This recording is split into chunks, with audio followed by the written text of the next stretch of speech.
கர்த்தருடைய பரிசுத்த நாமத்திற்கு ஸ்தோத்திரம். நாம் தேவனுடைய நாமம், நேம் ஆஃப் த காட், அதை குறித்து தியானித்துக்கிட்டு இருக்கிறோம். இன்னைக்கு 2வது தலைப்பை தியானிக்க இருக்கிறோம். ஜெபத்தோடு இந்த செய்திக்குள்ளே கடந்து சொல்லும்.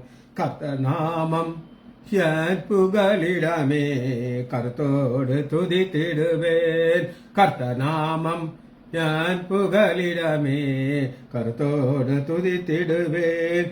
யெகோவா ஈரே, எல்லாமே பார்த்து கொள்வீர்.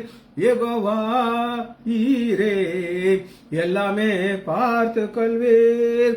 கலங்கலப்பா நாங்க கலங்கலப்பா, கலங்கலப்பா நாங்கள் கலங்கலப்பா. கர்த்தர் நாமம் என் புகலிடமே, கருத்தோடு துதித்திடுவேன். யெகோவா நிசியே, என்னாலும் வெற்றி தருவீர். யெகோவா நிசியே, என்னாலும் வெற்றி தருவீர்.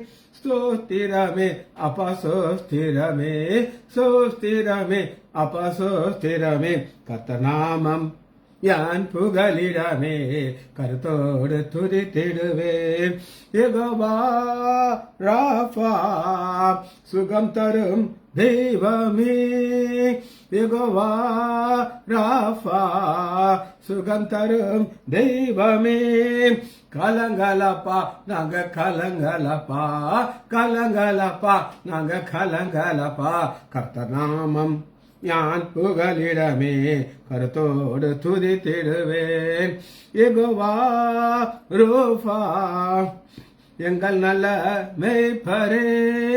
யெகோவா ரூஃபா, எங்கள் நல்ல மேய்ப்பரே. தோத்திரமே அப்பா, தோத்திரமே, தோத்திரமே அப்பா, தோத்திரமே. கர்த்தர் நாமம் யான் புகலிடமே, கருத்தோடு துதித்திடுவேன். யெகோவா ஷாமா, கூடவே இருக்கிறீர். யெகோவா ஷாமா, கூடவே இருக்கிறீர். கலங்கலப்பா நாங்க கலங்கலப்பா, கலங்கலப்பா நாங்க கலங்கலப்பா. கர்த்தர் நாமம் யான் புகலிடமே, கருத்தோடு துதித்திடுவேன். யெகோவா ஷாலோம், சமாதானம் தருகிறீர். யெகோவா ஷாலோம், சமாதானம் தருகிறீர். தோத்திரமே அப்பா, தோத்திரமே, தோத்திரமே அப்பா, தோத்திரமே. கர்த்தர் நாமம் யான் புகலிடமே, கருத்தோடு துதித்திடுவேன். இயேசுவின் நாமத்தினாலே ஜெபங்கள் பிதாவே, ஆமென். கர்த்தருக்கு பரிசுத்த நாமத்திற்கு ஸ்தோத்திரம். லீலா பிரைஸ் லார்ட், நாகரத்னம் அம்மாள் பிரைஸ் லார்ட். இப்ப நம்ம கர்த்தருடைய நாமத்தை குறித்து 2வது செய்தி இன்னைக்கு நம்ம தியானிக்க இருக்கிறோம்.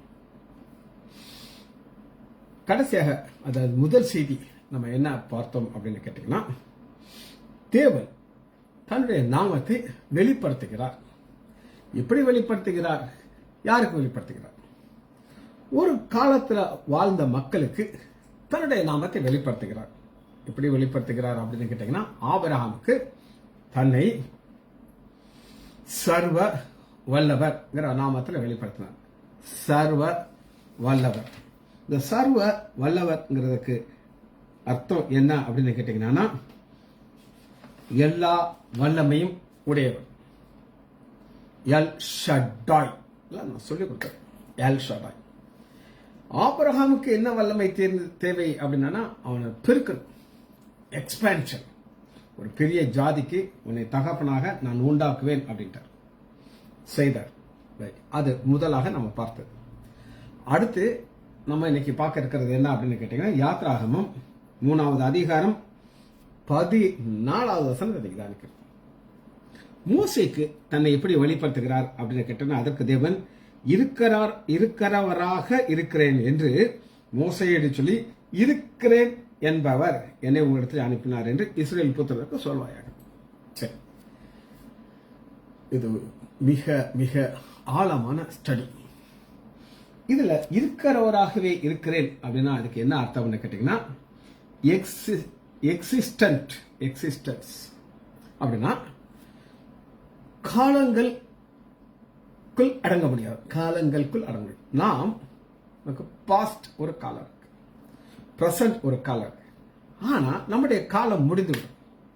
ஒரு கல்லறைக்கு நீங்க போனீங்கன்னா அங்க ஒரு பேர் இருக்கும், அந்த மனிதனுடைய பிறந்த வருஷம் இருக்கும், ஒரு சின்ன கோடு இருக்கும், அவனுடைய மரணம் இருக்கும். அப்ப அந்த ஆள் வாழ்ந்த நாட்கள் எக்ஸிஸ்டன்ஸ் ஸ்பெல்லிங் சொல்றேன், EXISTENT எக்ஸிஸ்டன்ஸ் வாழ்ந்த நாட்கள். நமக்கு வாழ்ந்த நாட்கள்ங்கிறது இருக்கு. ஆனா ஐ ஆம் ஐ என்று சொல்றவருக்கு காலத்துக்குள் அடக்க முடியாது. நான் தான் ஆல்பா, நான் தான் ஒமேகா, நான் தான் ஆதி, நான் தான் அந்தம். இதுதான் நம்ம இன்னைக்கு பார்க்க போறோம்.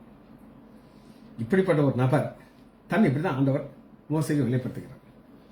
ஹீப்ரூ டிரான்ஸ்லேஷன்ல எப்படி கொடுத்துருக்குன்னு நான் உங்களுக்கு இங்கிலீஷ்ல முதல்ல சொல்றேன். ஐ ஆம் ஐ அப்படின்னு இங்கிலீஷ்ல இருக்கு. ஹீப்ரூல எப்படி இருக்குன்னா ஐ ஆம் பிகாஸ் ஐ ஆம். பிகாஸ் என்ன அர்த்தம் கேட்டீங்கன்னா ஏனென்றால். ஐ ஆம் நான் யார் என்றால் நான் தான். இப்படி இருக்கு, புரிஞ்சுக்கிறது கஷ்டமா இருக்கு. ஆனா நம்ம இதை தியானிக்க ஆவியானவர் ஒரு வெளிப்பாடு கொடுப்பார். சரி, முதல் நான் உங்களுக்கு சொன்னேன் எக்ஸிஸ்டன்ஸ், காலங்களுக்குள் அடக்க முடியாது. உலக தோற்றத்துக்கு முன்னாடி அவர் இருக்கிறார். அது என்னன்ற ஒரு ஷார்ட் ஆஃப் எக்ஸிஸ்டன்ஸ் என்னங்கிறத நான் உங்களுக்கு காட்டப்படும். ஆதியாகமம் 1வது அதிகாரம் 1 வசனத்துல ஆதியிலே தேவன். இந்த ஆதிங்கிறது ஒரு காலம். இது எப்ப ஆரம்பிக்குது அப்படின்னு கேட்டீங்கன்னா, ஒரு காணக்கூடாத உலகம் அப்படின்னு ஒரு உலகம் இருந்துச்சு. அந்த காணக்கூடாத உலகத்துல நேரம் கிடையாது, லைட் கிடையாது, எதுவுமே கிடையாது. ஆனா 3 கடவுள் அந்த காலத்துல இருந்தாங்க. அதான் ஆதிக்கு முன்னாடி உள்ள காலம். அது காணக்கூடாத ஒரு உலகம்.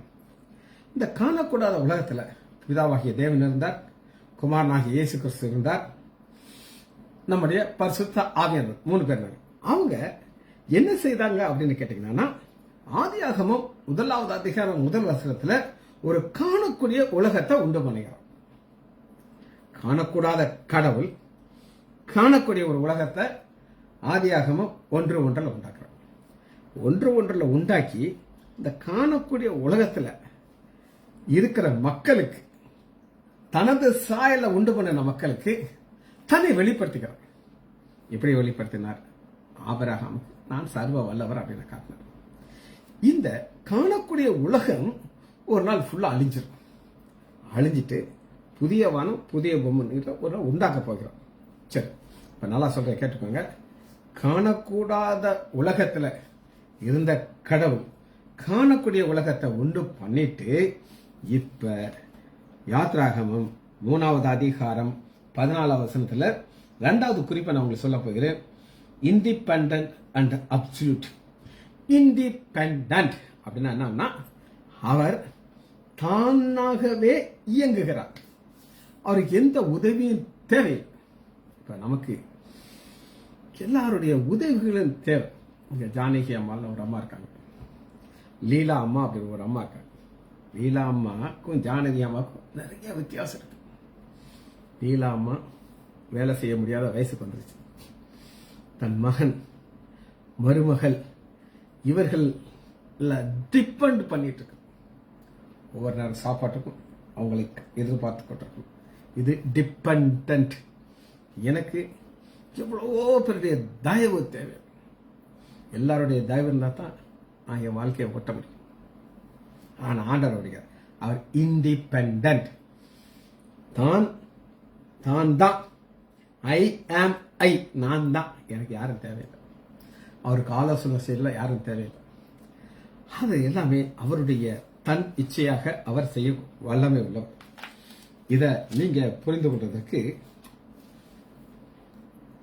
அவரை அதிகமாக புரிந்து கொண்டது யார் அப்படின்னு கேட்டீங்கன்னா, பரிசுத்த பவுல். அவர் எப்படி அதை புரிந்து கொண்டார் அப்படின்னு கேட்டீங்கன்னா, தான் தான் ஐ ஆம் ஐ, எனக்கு யாரும் தேவையில்லை. ரோமர் 11வது அதிகாரத்தில் ஐ ஆம் ஐ ஒரு பர்டிகுலர் இண்டிபெண்டன்ட் பவரை நான் உங்களுக்கு காட்டுறேன். 33வது ரோமர் 11:33. அவர் ஆச்சரியப்படுறார். தேவனுடைய ஐஸ்வர்யம், ஞானம், அறிவு என்பவருடைய ஆழம் எவ்வளவாக இருக்குது. இதுக்கு ஒரு சின்ன சின்ன விளக்கங்கள் நான் சொல்லிட்டு போனா தான் இது உங்களுக்கு புரியும். ஞானம், அறிவு. இந்த ஞானம், அறிவு அவர் உண்டு பண்ணது இந்த பூமி அண்ட சராசரங்கள். இந்த அண்ட சராசரங்கள்ல உண்டு பண்ணின இந்த பூமி எதன் மேல உட்கார்ந்துருக்குன்னா எது மேலேயும் கிடையாது. நீங்க பாக்குற இந்த பில்டிங் அஸ்திபாரம் இருக்கு, ஹாஸ்பிட்டல்ல ஓபிக்கு அஸ்திபாரம் இருக்கு. ஆனா இந்த அண்ட சராசரங்கள்ல அவர் வச்சிருக்கிற நட்சத்திரங்கள், சூரியன், சந்திரன், இந்த பூமிக்கு அஸ்திபாரம் கிடையாது. அது தன்னைத்தானே சுத்தும். இந்த ஃபேனை போட்டா தான் ஃபேன் ஓடும். திடீர்னு அந்த சவுண்டு போட ஆரம்பிச்சு. ஏசி நேற்று எங்க ஏசி ரிப்பேர் ஆகி அந்த மெக்கானிக்கை கூட்டிட்டு வந்து அவர் சொல்றாரு, சார் அவ்வளோ அழுக்கு உள்ள இருக்கு சார். யாரையும் அழுக்கு அதுக்குள்ள தூக்கி போட்டா அது யாருக்கும் தெரியாது. ஆனா இதெல்லாமே ஒரு ஃபோர்ஸ் வேணும். அந்த மெக்கானிக் வந்து தான் அதை சரி பண்ண முடியும். எல்லாத்துக்கும் நாங்க ஒருத்தரை சார்ந்து கொண்டு இருக்க வேண்டி இருக்குது. ஆனா இந்த பூமி தன்னைத்தானா தாங்கிக்கிட்டு இருக்கு, தன்னைத்தானா சுற்றுறது. அதெல்லாம் பார்க்கும்போது பவுல் அவருடைய ஞானம், அறிவு, நம்முடைய ஆழம் எவ்வளவா இருக்குது. அவருடைய நியாய தீர்ப்புகள், நியாய தீர்ப்பு. இப்ப நேர ஜட்ஜ்மெண்ட் வந்து இது என்ன நான் உங்களுக்கு சொல்றேன். இப்ப மனிதர்கள் இருக்காங்க. சரி, எங்க அண்ணன் தம்பி 3 பேரை எடுத்துக்கணும்.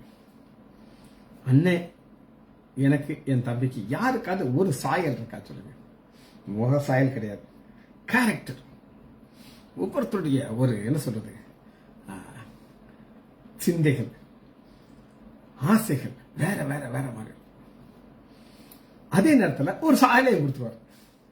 நானும் என் மகளும் டீனா தூத்துக்குள்ள ஒரு கல்யாண வீட்டில் உட்காந்து பேசிட்டு இருக்கோம். என்னத்தை பேசிட்டு இருந்தோமோ நாங்கள் உட்காந்து பேசிட்டு இருக்கோம். ஒரு வயதான பாட்டி அந்த பக்கம் போச்சு. பாப்பா இது உங்க அப்பாவா அப்படின்னு சொல்லிட்டு போயிருச்சு. பாருங்க, அது பெண் பிள்ளை, நான் ஆண். ஆனா அந்த அம்மாவால ஒரு சாயலை கண்டுபிடிக்க முடியுது. அப்ப 2 கண், ஒரு மூக்கு, ஒரு வாய், எல்லாத்துக்கும் இதான் வச்சிருக்காரு. ஆனா ஏன் முகத்தை வித்தியாசம் வச்சிருக்காரு? நியாயத்திற்கு ஜட்ஜ்மெண்ட் ஒரு நாள் வரும். சரீரத்திலே அவன் அவன் செய்த நன்மைக்காவது தீமைக்காவது தக்க பலனை அடையும்படிக்கு நாம் எல்லாரும் கிறிஸ்துவின் நியாயசனத்திற்கு முன்பாக நிற்கணும். அன்னைக்கு நம்ம முகத்தை மாற்ற முடியாது. நாம் செய்த கிரிகள் எல்லாம் ரெக்கார்டா இருக்கும். அதன்படி ஆண்டவர் ஜட்ஜ்மெண்ட் கொடுப்பார். அதங்க இது எப்படி முடியும்? அவரால் முடியும். அளவிடப்படாதவர்கள், அவருடைய வழிகள் ஆராயப்படாதவர்கள்னா இன்னைக்கு நம்ம ஒரு வாழ்க்கையை வாழ்றோம். நான் என்ன பேச போறேங்கிறது நான் பேசுறதுக்கு முன்னாடியே அவருக்கு தெரியும். இந்த செய்தி எப்படி ஆரம்பித்தது அப்படின்னு கேட்டீங்கன்னா, உங்களுக்கு கானான் ஒரு திருமணத்தை கொடுத்து முடிச்சுக்கிட்டு இன்னும் அடுத்த வாரத்தை முடிக்க போயிடுவேன். அப்ப ஸ்டீஃபன் என்ன பண்ணாருன்னா ஒரு நோட்ஸை கொண்டு வந்து கொடுக்குறாரு. கர்த்தருடைய நாமங்கள் ஒரு ஜெராக்ஸ் பேப்பர் வாசிச்சு பார்த்தேன். உடனே ஆவியான சொல்றாரு, இதை தாண்டி பேச போறேன். அவுட்லைனை மட்டும்தான் நான் எடுத்திருக்கேன்.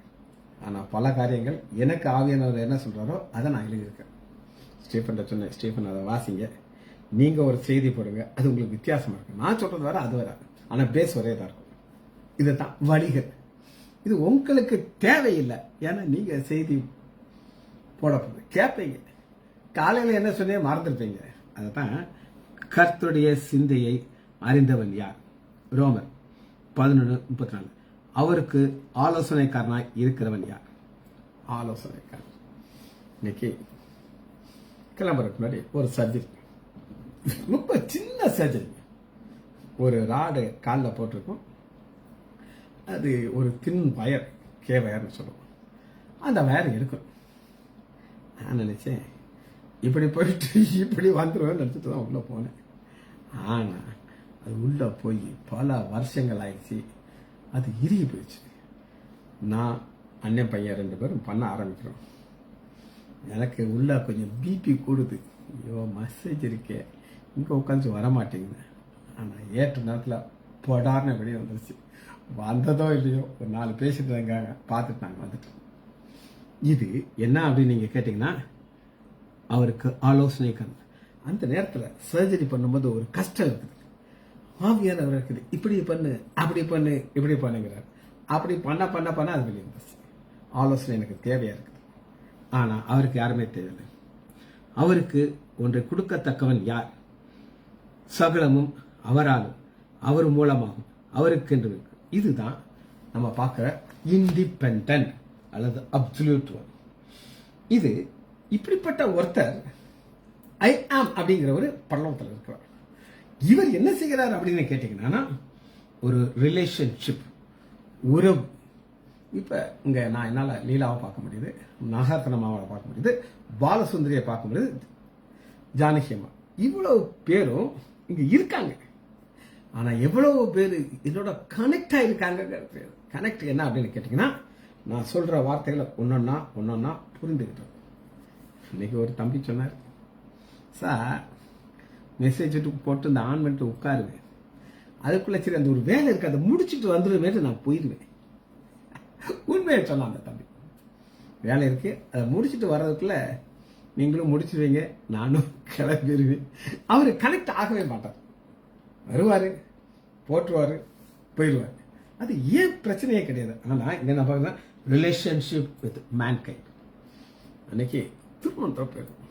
என்னுடைய மனைவியுடைய ஒரு சொந்தக்காரர் பாப்பாக்கு கல்யாணம். அங்கே ஒரு அக்கா என்னைய பார்த்து மலையாளத்தில் பேசுது.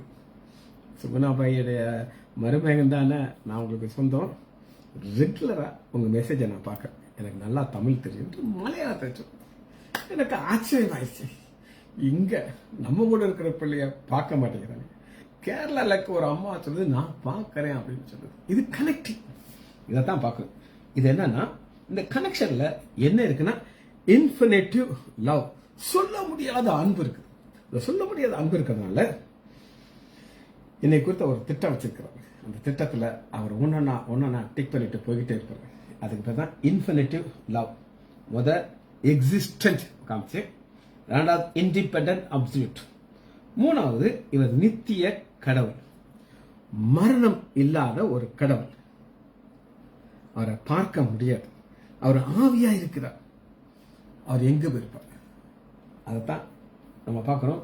நித்திய கடவுள், 3 குரூப் வச்சுட்டேன். 4வது மாற முடியாதவர், அன்சேஞ்சபிள் ஒன். அன்சேஞ்சபிள் ஒன் என்கிறது என்னன்னாங்கிறத உங்களுக்கு விளக்க. சூழ்நிலைகள் மாறிக்கிட்டே இருக்கு. இப்ப விருதுநகர் ஒரு 30 வருஷத்துக்கு முன்னாடி ரொம்ப சின்ன ஊர், இப்ப பெருசாகிட்டே இருக்கு. அன்னைக்கு இருந்த மக்கள் கிடையாது, அன்னைக்கு இருந்த சூழ்நிலைகள் கிடையாது, எல்லாமே மாறிக்கிட்டு இருக்கு. எங்க ஆஸ்பத்திரி பெருசாயிடுச்சு. ஆரம்பிச்ச தகப்பனார் இல்லை, கூட இருந்த தாய் கிடையாது, எல்லாம் கடந்து போயிட்டே இருக்கிறாங்க. ஆனா அவர் மாறாம இருப்பார். அன்சேஞ்சபிள், சூழ்நிலை மாறிட்டு இருக்கும்.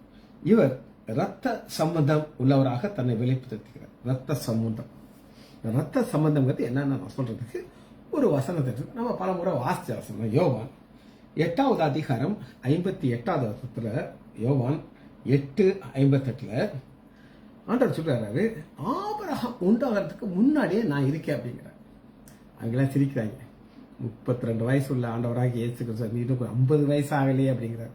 அவங்களுக்கு புரிய மாட்டேங்குது. அடே, ஆபிரகாம் உண்டாருதுன்னா இந்த உலகமே உண்டாகிறதுக்கு முன்னாடி காணக்கூடாத உலகத்தில் இருந்த நான் காணக்கூடிய உலகத்தில் என்னை நீங்க தொட்டு பார்க்கிற ஒரு கடவுளாக நான் இந்த பூமிக்கு வந்திருக்கேன்.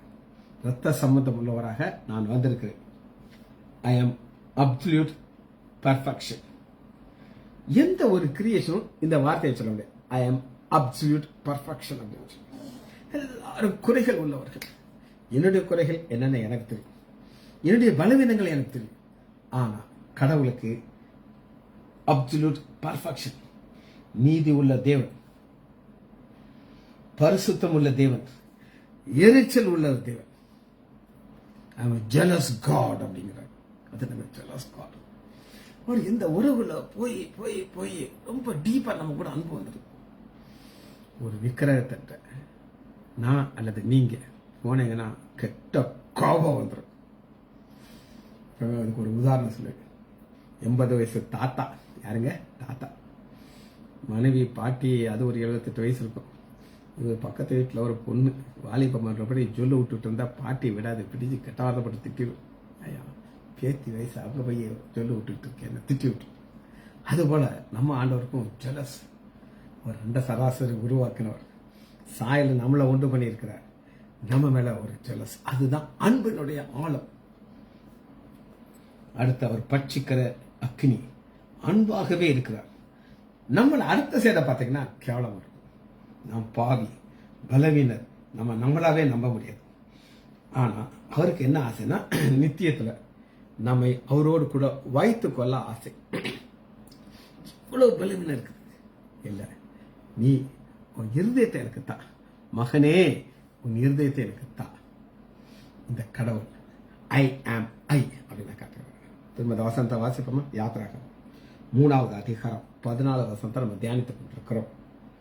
அதற்கு தேவன் மோசையிட இருக்கிறவராகவே இருக்கிறேன் என்று மோசையிட சொல்லி இருக்கிறேன் என்கிறார். போன வாரம் நம்ம என்ன பார்த்தோம் அப்படின்னு கேட்டீங்கன்னா, ஆபிரகாமுக்கு தன்னை நான் சர்வ வல்லமை உள்ள தேவன்கிறார். ஆபிரகாமுக்கு அதான் சொன்னார், ஈசாக்குக்கு அதான் சொன்னார், யாக்கோபுக்கு அதான் சொன்னார். ஆனா அப்படி சொன்னவர் யாத்ராமுக்கு வரும்போது தன்னை வேறு மாதிரி காட்டுகிறார். இதுக்கு காரணம் என்னன்னா, நம்பர் 1, இது வந்து டிவைன் நேம், தெய்வீக நாமம். யாராலையும் ஐ ஆம் ஐ அப்படின்னு சொல்ல முடியாது. ஐ ஆம் சொல்லலாம், ஐ சொல்ல முடியாது. 2வது, எந்த ஞானிகளாலும் இதை புரிந்து கொள்ள முடியாது. எந்த ஞானிகளாலும் இதை புரிந்து கொள்ள முடியாது. இதை புரிந்து கொள்வதற்கு என்ன தேவை அப்படின்னு நீங்க கேட்டீங்கன்னா, 1 கொரிந்தியர் 2வது அதிகாரம் 7வது வசனம். 1 கொரிந்தியர் 2வது அதிகாரம் 7வது. உலக தோற்றத்துக்கு முன்னே நான் சொன்ன பார்த்தீங்களா, காணக்கூடாத உலகத்தில் தேவன் நம்முடைய மகிமைக்காக ஏற்படுத்தினதும் மறைக்கப்பட்டதுமா இருந்த ரகசியமான தேவ ஞானத்தை பேசுகிறார். இதை இப்பிரபஞ்சத்தின் பிறப்புகள் ஒருவரும் அறியவில்லை. எழுதியிருக்கிறபடி தேவன் தம்மிடத்தில் அனுப்புகிறவர்களுக்கு ஆயத்த பண்ணங்களை கண் காணவும் இல்லை, காது கேட்கவும் இல்லை, மனுஷன் நமக்கோ இதை வெளிப்படுத்துகிறார். இது என்ன அப்படின்னு கேட்டீங்கன்னா, கடவுளுடைய பேருக்கு பின்னாடி இருக்கிற ஆழமான அர்த்தம் என்னன்றத அவர் யாருக்கும் வெளிப்படுத்தல, ஆனா நமக்கு வெளிப்படுத்துகிறார். அதை என்ன வெளிப்படுத்தினார், அதை எப்படி வெளிப்படுத்துகிறார் பார்த்து தான் இந்த செய்தியை முடிக்க இருக்கிறோம். சரி, 14வது வசனத்தை திரும்ப வாசிப்போம். யாத்திராகம் 3:14 வெளிப்படுத்தி என்பதை என்னை ஐ ஆம் ஐ என்னை உங்களிடத்தில் அனுப்பினார் என்று இஸ்ரவேல் புத்திரர். இது இஸ்ரவேல் புத்திரர்களுக்கு இதை சொல்லுகிறார்.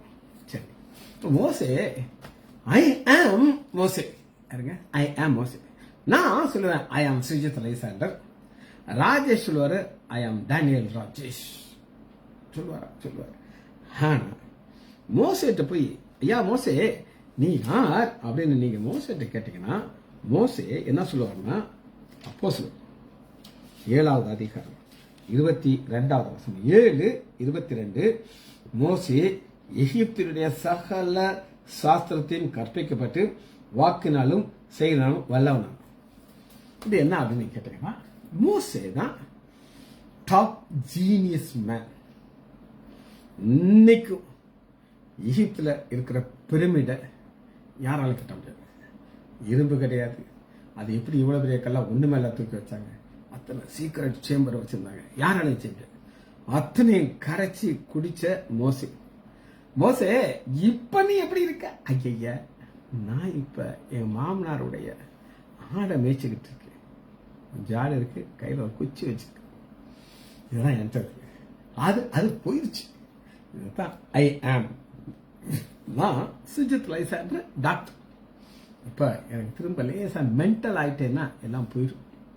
அதுபோல ஐ ஆம்ங்கிறது ஒரு மோஸ்ட் பலவீனமான ஒரு மனிதன் நம்ம காட்டினவங்களுக்கு. சரி, இப்ப எல்லாம் போனாலும் கையில் என்ன இருக்கு அப்படின்னு கேட்டீங்கன்னா, ஒரு ப்ராமிஸ் கொடுத்துருக்காரு. எல்லாம் போச்சியா போச்சு, கையில கோல் இருக்கா. இப்ப நான் உனக்கு ஒரு வார்த்தை எடுத்து கொடுக்குறேன்.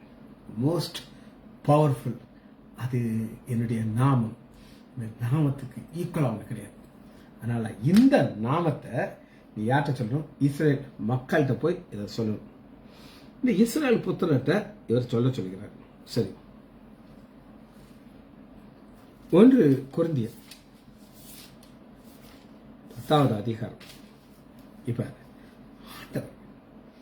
ஐ ஆம் ஐங்கிற ஒரு ஞானத்தை கொடுத்துட்டு இந்த மோசைக்கு ஒரு விசேஷமான ஒரு பவரை கொடுக்கிறார். அது என்ன பவர்னு அவங்களுக்கு காட்டணும். 1 கொரிந்தியர் 10வது அதிகாரம் 1 வசனம். இப்படி இருக்க சகோதரரே, நீங்கள் இவைகளை அறிய வேண்டும்.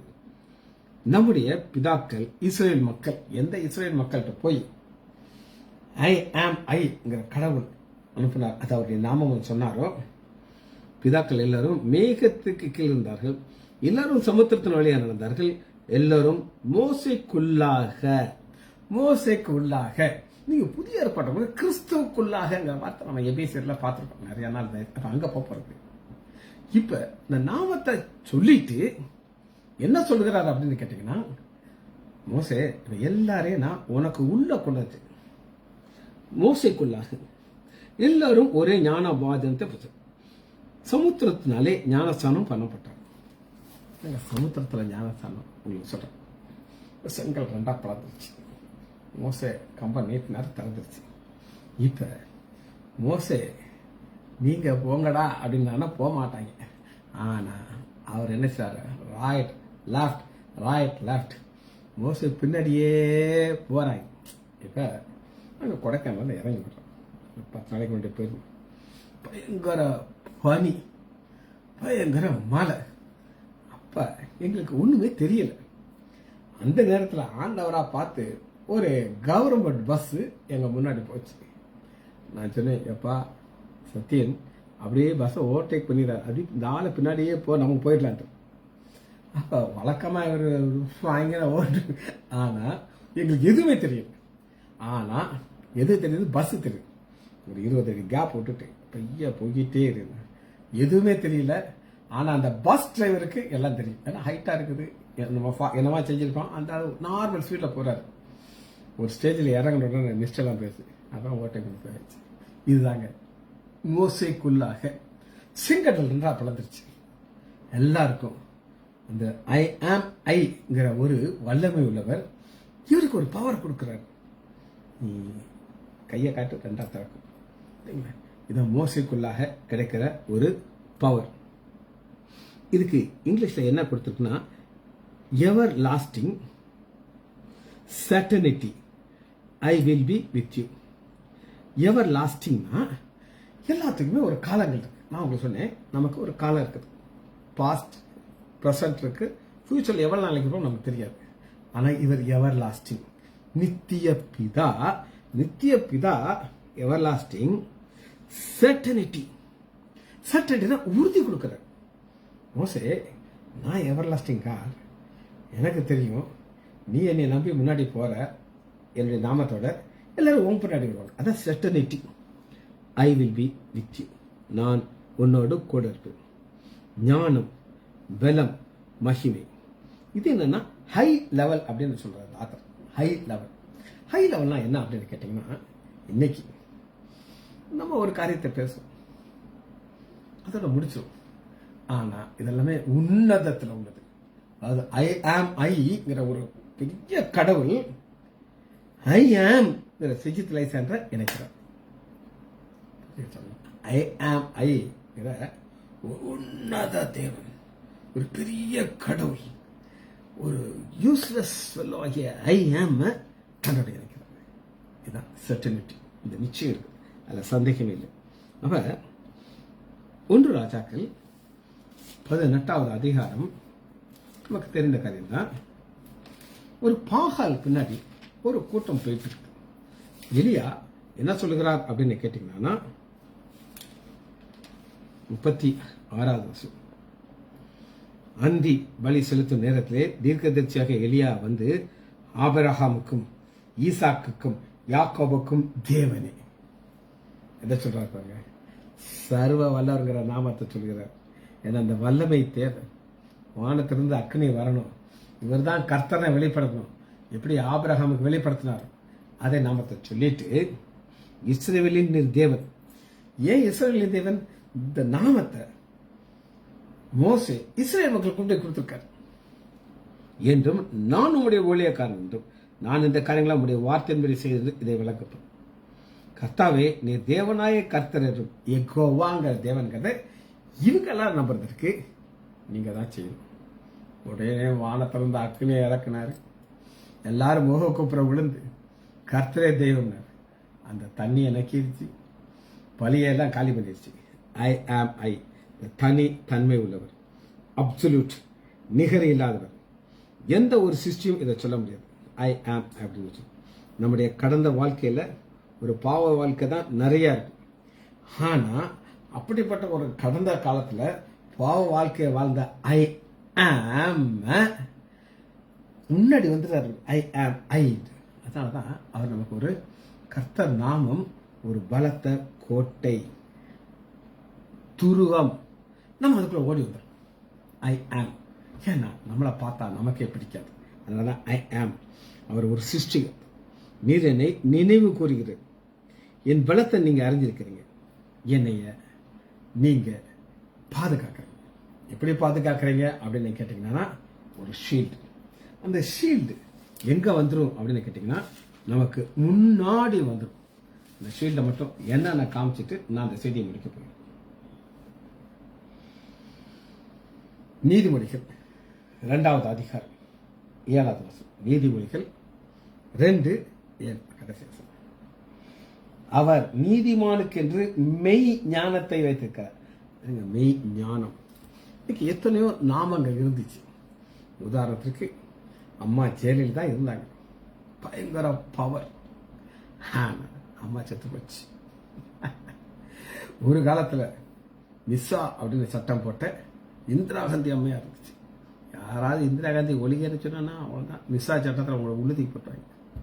இப்ப நீங்க ஒளிகன்னு சொல்றீங்க, அதை லூசுன்னு வைக்க. அப்ப ஒரு காலத்துல அந்த பவரா இருந்த நாம அவுட் ஆகி போச்சு. ஆனா இங்க நம்ம பார்க்கறது, அவர் நீதிமானுக்கு என்று மெய் ஞானத்தை வைத்திருக்கார். அந்த மெய் ஞானங்கிறது அவருடைய நாமத்தை குறித்த ஒரு அறிவு. உத்தமமாய் நடக்கிறவர்களுக்கு அவர் கேடகமாயிருக்கிறார். கேடகம் நடக்குங்க, அது அப்படி சூழ்ந்து வந்துடுவார். ஐ ஆம்ங்கிற நாமத்தை வச்சுக்கிட்டு ஐ ஆமுக்கு ஐ ஆம் ஐ ஒரு கேடகம் இருக்கிறார். ஜபிச்சு படிக்கணும். மகா இரக்கமும் கரைதமுள்ள பிதாவே, ஹோமை துதிக்கிறோம் ஐயா. நீ நல்லவர் ஐயா. யெகோவா தேவன், ஐ ஆம் ஐ ஒரு ஆழமான காரியத்தை எங்களுக்கு போதித்ததுக்காக நன்றி ராஜா. பிள்ளைகள் ஒவ்வொருவரையும் என் ஆண்டவராக இயேசு கிறிஸ்துவின் நாமத்தினாலே ஆசீர்வதிக்கிறேன். இயேசுவின் நாமத்தினால் ஜெபங்கள் பிதாவே. ஆமேன், ஆமேன், ஆமேன்.